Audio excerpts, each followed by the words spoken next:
his mama reported him missing.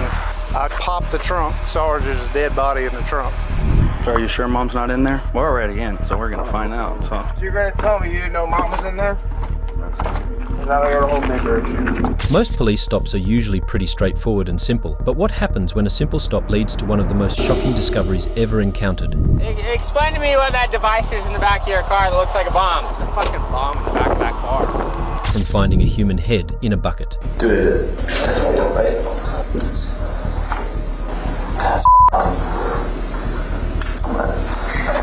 We're gonna need more units here.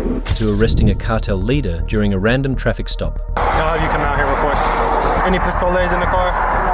Okay. Any weapons on you, anything? No. Pistoles? No, okay. not Can I pat you down real quick? Let's take a look at 3 insane cases where cops made 1 in a million discoveries, starting with this girl who was caught driving with an explosive device in her car. Explain to me what that device is in the back of your car that looks like a bomb. This right here is 20-year-old Mariah Davis, who on January 24th, 2022 was stopped by the police after a Walmart employee reported a theft of $300 worth of Legos from the store. Initially, it seemed like a routine shoplifting incident, and that's how the police initially approached it when they stopped her vehicle. However, within minutes, the police discovered something so terrifying that it was one of the most bizarre traffic stops they had ever encountered. Hey, I'm Officer Johnson. Hey, do you got your license and insurance on you? So the reason we stopped you is today because Walmart called and they're, did you suspect of possibly ringing up some items? Huh? Yeah. Huh? You bought items? Okay. So far, the situation appears normal. She denies the theft allegations, causing the police to check her identity and decide what to do next. But when the second officer comes back to ask more questions, that's when things take a dark turn. What were you doing at Walmart? Just now? Yeah. Buying stuff. Okay. Because we're gonna call it you stole Legos earlier. You ever been arrested before? Yeah. For what? Receiving stolen property because I was driving someone else's car. While the officer was questioning her, he noticed that the Legos were in the back seat of her car, along with something else which was way more terrifying than some stolen Legos. Will you roll down your back window for me? Thank you. What is all that? Alright, go ahead and hop out real quick. Come back here and stand by the back side of the car. You're gonna be detained right now, okay? Do you have anything illegal in the car? There's a bat. There's bars in my purse. Some Xanax bars. You're not prescribed? Okay. Do you have any guns in the car? Any other drugs? I don't think so. Okay. There's a fucking bomb in the back of that car. Like, a bunch of fireworks strapped together with like metal and shit and wrapped around. Yeah, go ahead and secure her. Explain to me what that device is in the back of your car that looks like a bomb. I didn't. My boyfriend made that. Okay. The officer mentioned that he saw what seemed to be an explosive device in the back seat of the car, right beside the stolen Legos. The situation didn't take a long time to take a dark turn, especially when the girl mentioned her previous arrests and that her boyfriend was the one who allegedly made it. The situation only got worse as they continued to closely investigate the device and realize what it was capable of doing. Can you start a supervisor out here? It looks like there's some sort of explosive device in the back of the car that someone has built.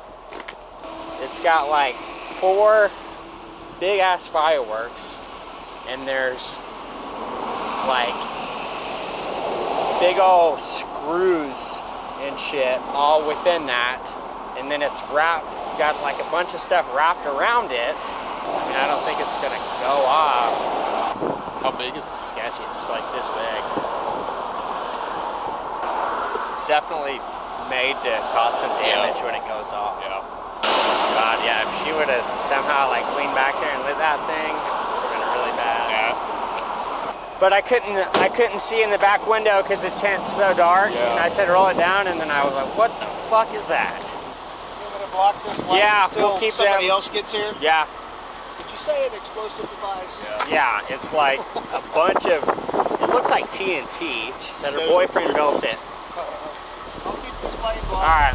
Although the police believe it is unlikely that the device can detonate remotely, they must take all necessary measures to ensure public safety and close off the roads around the vehicle as quickly as possible, as this could very well cause a massive tragedy. Now, the immediate priority was to find the man who made this device and find out their real motives. All she said is that her boyfriend made it. So we probably want to figure out who boyfriend is, and if there's any more at his house, maybe. So what's the deal in the back of your car? You said your boyfriend built it? I honestly have I don't know nothing about fireworks except for fireworks. I mean. Okay. What's your boyfriend's name? Zane. Zane? Yeah. What's his last name? Bennett. Bennett. Okay. When did he make that? Or Like yes, a couple days ago. okay. Do you know why he made it or anything? He just made it because he wanted to make it. The officers asked Mariah to call her boyfriend, who arrived on foot shortly after. If you find the situation odd so far, just wait until you see what her boyfriend does. What's up, bud? What's your name? Zane Bennett. Okay, Zane, come over here and hang out for a second. Yes, sir. Do you have any ID on you? My girlfriend had it on her. Okay. I have a picture of my ID. Yes. I have a picture of my ID. No, let's go back Okay. It's not surprising that the first thing Zane asked was if he could get his car back. Even though he wasn't given the exact reason why he had to come to the scene, it is clear that he knows about the device in the back seat and is determined to not get locked up for it. Where'd you come from? I just came around, car wash. My friend had brought me up here. Where'd your friend go? He's still parked at the car wash. Which vehicle? Hey, so you're not on arrest, bud, but I'm going to detain you real quick because we got some things we got to talk about. Okay. So, man, I'll just cut to the chase, and I'll tell you why we have like all this shut down and everything. Is it has to do with the little device you've made. It looks like some fireworks tied together, some nuts and buds to it. So that's why we have this all shut down, because it's kind of our protocol is it looks like an explosive device. You know, so. Is it like active? Is it like volatile to where if it falls, breaks, is it going to go off? It's literally just fireworks. Like if you take it apart, it's a whole bunch of little fireworks. That are tied like in tape? I mean, okay, so it's like a stick. As Zane was being intensely questioned in the back seat, the atmosphere was filled with tension as they tried to figure out his intentions with the device. Surprisingly, the only person who seemed calm was Zane himself, and the reason for his composure was even more confusing than any other aspect of the entire case. He said he's just out he was going to do some redneck stuff today, and he was going to take it out and blow up some watermelons with it. He said it's a couple of fireworks tied together. You have to light it like a normal firework. And he said, I just wanted to see what the stuff I taped to it on the outside would do if I lit it by a watermelon. All the screws and everything. Yeah, I said, were you trying to use it as a weapon? Were you going to, go do anything today? He goes, no, I was just going to blow up some watermelons. And I said, okay. And he goes, that's why I left it in the car, because we were going to go and then we didn't go. So I was like, all right, cool. So he doesn't even seem really nervous at all about it. As crazy as it sounds, Zane's story turned out to be true, as he was a simple individual having fun by blowing up watermelons, and just a few hours later the bomb squad confirmed that the device was safe. Nevertheless, Zane was charged with illegally manufacturing an explosive device and Mariah with petty larceny for stealing the Legos. However, not every suspect is as lucky as Zane and Mariah, as the man in this next case was a cartel leader who got caught during a random traffic stop. I'll have you come out here real quick. Any pistoles in the car? No. Okay. Any weapons on you or anything? No. Pistoles? No. This right here is 33-year-old Ednelson Velasquez Larin, who on June 7, 2023 was stopped by police in Ohio for tailgating during a routine traffic stop. Upon approaching the vehicle, the officer discovered that he was not an ordinary individual, but was allegedly a notorious leader of the gang, known as Lamara Salvatrucha, or MS-13. You got your license on you? Got your ID on you? How you doing? Doing all right? Is this a rental car? Yes. Okay. Did you rent it? I rent it. Okay. Do you have the rental agreement on you? Yeah. Okay. Do you need my license? Yeah, if you got it, that'd be great. Thank you. Here, I'll give this paper back to you. I just need to see this one right here. Thank you. Does he not speak any English? No. Okay. Well, the reason I got him stopped is because he's following too close. I'm not going to issue him a citation. It's just going to be a warning, okay? All right? Gotcha. This tailgating. The woman seated in the rear is Bianca Garcia, who is acting as a translator for the men in the front seats. She explains that the group is traveling from Colorado to New York in a rented vehicle, which raises suspicion for the officer, as most criminal activities often involve the use of rental cars. Gotta have it back in Denver. I'm sorry? Gotta have it back in Denver. Yes. Gotcha. On the 13th. Yes. Gotcha. Where are you guys heading to? To New York. To New York. Gotcha. What takes you to New York? Oh, that's where you're from. Yeah. What took you to Colorado? Work. Oh, okay. Better pay. Okay. Who you work for? Bear Logistics. What is it? It's an Amazon delivery. How long are you staying in New York for? 5 days. 5 days. What part? Long Island. Long Island. Yeah. So you grew up there then, huh? Yes. Yeah. Did you like it there? Yes. You originally from the United States, or? Yes. Oh, okay. How about these guys? How do you know these guys? He's my fiance. Okay. He's his cousin. Oh, okay. Gotcha. Up to this point, the woman seems pretty calm and answers all questions without any hesitations, but when the officer asks her questions about the men in the front, her demeanor suddenly changes as she starts to get anxious. Is he here on papers? Who? Does he have papers to be here? Like a work visa or?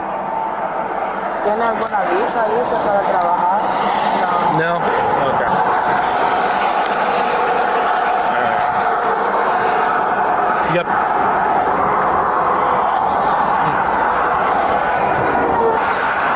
Thank you.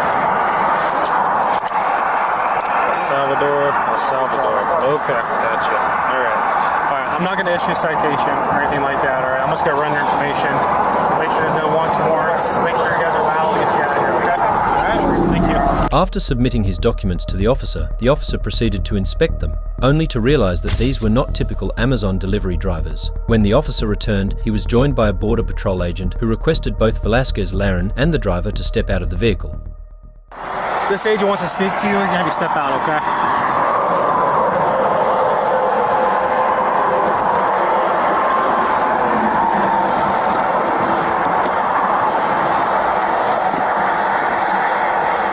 Any pistoles in the car? No. Okay. I'll have you come out here real quick. Any weapons on you, anything? No. Pistoles? No, okay. not Can I pat you down real quick? I'll check your waistband here real quick. Take your phone out right here, okay? You can put it right there. Alright, come back here for me. Okay. After conducting a search on Velasquez for weapons or illegal substances, the officer instructs him to enter the back of his patrol vehicle. Stand by here a second, okay? I'm just gonna put you back here for just a second, okay? Just one momento. No problem. All right. Let's have a seat right here, okay?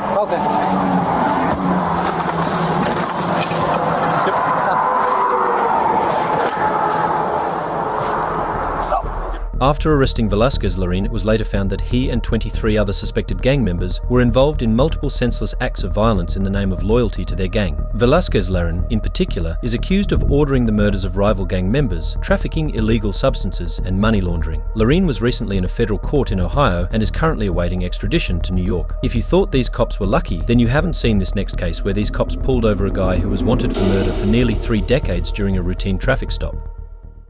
I'm here helping my family. I don't even know who can come and bomb me out. I'm not a criminal, I'm not a crook, This right here is Ray Seckham, who on August 16th, 2022, was pulled over by officers from the Oconee County Sheriff's Department as part of a routine vehicle inspection. The officers found that the Mazda he was driving did not have insurance and had a suspended license, and when he was confronted, he seemed extremely anxious and scared. Upon further investigation, it was revealed that this person was not just a criminal, as he had been running from the cops, and he was wanted for murder for almost 28 years. What's your last name? Sakim. Sakim, okay. Alright, I'm gonna have you go and step out the vehicle for me. She's gonna come and get me. Yeah, so you're about 57 minutes away from me.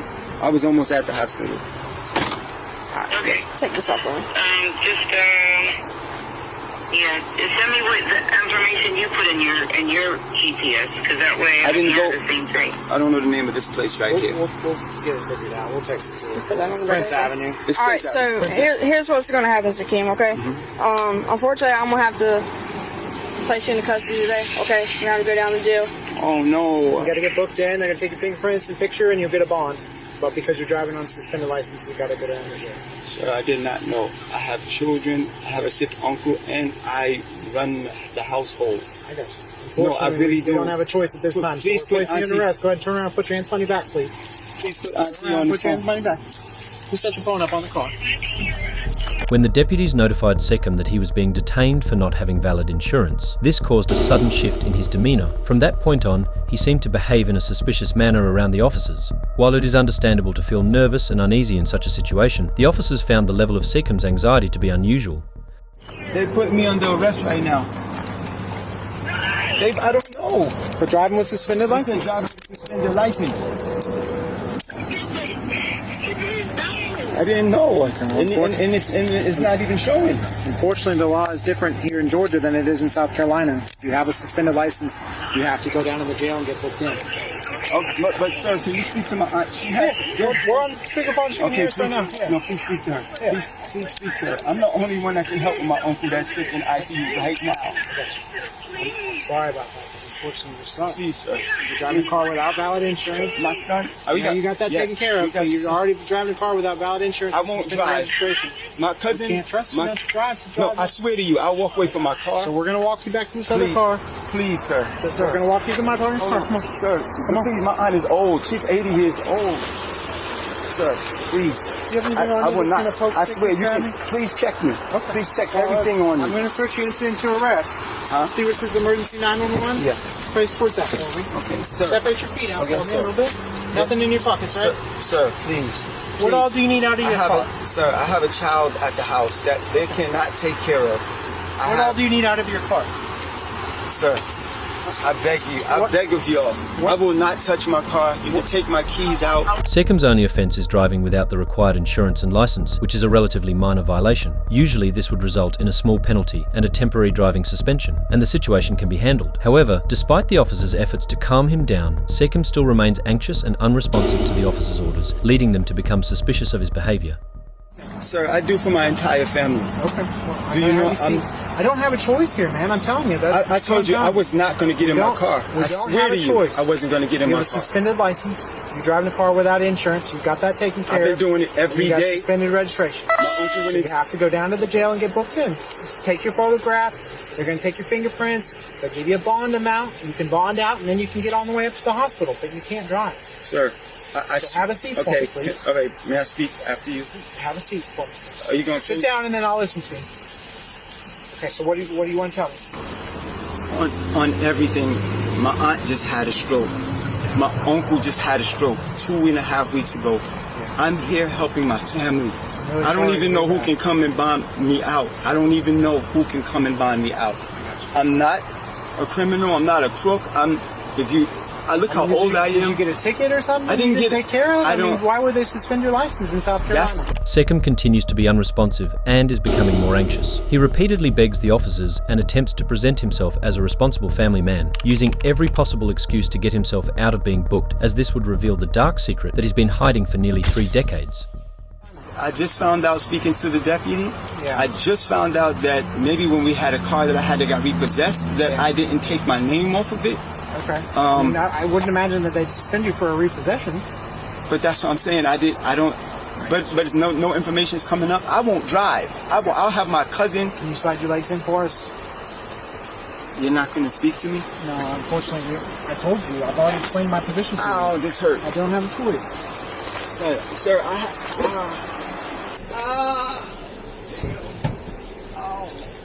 You can get in and get out, alright?